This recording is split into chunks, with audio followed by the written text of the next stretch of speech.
Every loading bar has one thing in common. It tells you how close a task is to being done.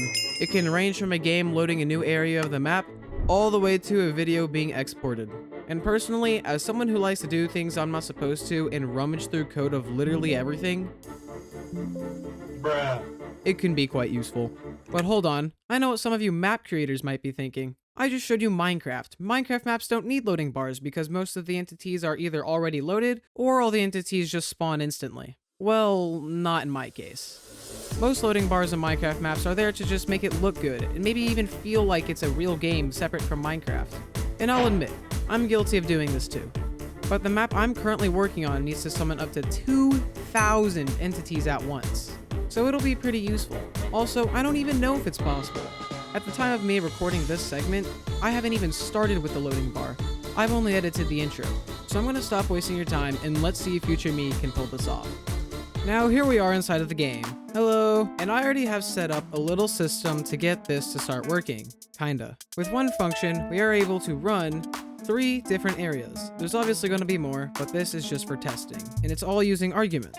But that's just like a base. That's only what actually gets the calling function to work, so that I can actually call which area to load. Now it's time to get the loading to actually work. So here's how I'm going to try to do this. I'm going to split up the loading process into multiple segments. Resetting blocks, moving entities around, killing entities, and spawning entities. These are the categories of how the map will load, and they will execute in that order. More categories might come later, but that's later. This entire thing will operate off of one single scoreboard. Let's call it load edits. Now we're at the part where the real functionality comes in, also known where the viewer watch duration drops.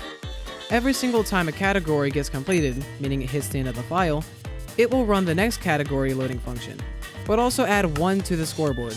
In a separate file that runs every tick, there will be a bunch of execute commands, each one testing to see if the scoreboard equals a number between 1 and 4, and each execute command handling one of those 4 values. 4 being the max because that's how many categories there are for now. If one of these execute commands sees that the scoreboard matches its required value, it will run a function, and the only thing inside that function is what will display the loading progress. Finally, once everything is done, the loading will stop and the scoreboard will reset to 0 to be used again for the next time something needs to load. So now that that's out of the way and already edited into the video, because I'm just like that, let's put on a montage of Future Aiden actually coding the stupid thing.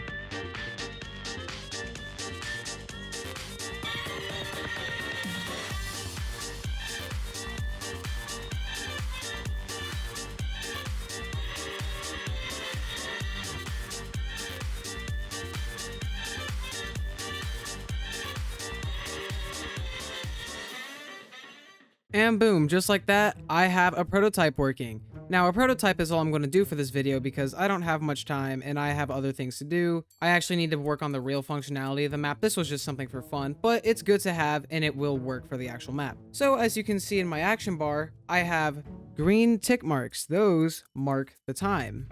And I'm going to go ahead and set my tick rate to 1 so that y'all can watch it happen.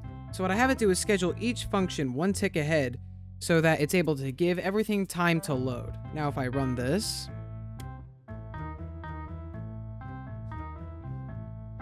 as you can see, the entity got moved, blocks were spawned, and that thing happened. I did forget to throw an item on the ground. That is what happens. It kills the items. That's what it is when it says kill entity. At least for this one. Now I have nothing to actually implement this into the actual map yet because I haven't gotten to anything but the spawn, but I'm about to get there.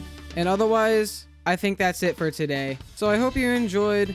I'm looking forward to updating this map more and every single day and eventually releasing it. So have a good rest of your day.